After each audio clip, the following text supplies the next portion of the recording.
আল্লাহ নবী সাল্লাল্লাহু আলাইহি সাল্লামের সরাসরি হাদিস, যে ব্যক্তি কবরের 3টা প্রশ্নের জবাব দিতে পারবে না, রাসূলুল্লাহ সাল্লাল্লাহু আলাইহি সাল্লাম বলেন আল্লাহ তাআলার পক্ষ থেকে তখন ফেরেশতাদের কাছে ঘোষণা আসবে, আফরিশুহু মিনান নার ওয়ালবাসুহু মিনান নার ওয়াফতাহু লাহু বাবান ইলান নার।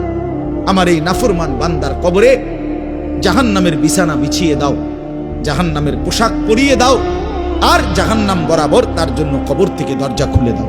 ফেরেশতারা যখন এই কার্যক্রমটা শেষ করবে, প্রথম জাহান্নামের বিছানা বিছায় দিছে, পোশাক পরায় দিছে, জাহান্নাম বরাবর দরজা খুলে দিছে, আল্লাহর নবী সাল্লাল্লাহু আলাইহি ওয়াসাল্লাম বলেন একজন ফেরেশতা এসে তখন ফায়ুতরাবু লাহু বিমিতরাকাতিন মিন হাদিদিন, নবীজি সাল্লাল্লাহু আলাইহি সাল্লাম বলেন তখন একটা লোহার হাতুড়ি, লোহার গুর্জ, লোহার হাতুড়ি দিয়ে একজন ফেরেশতা তাকে একটা আঘাত করবে।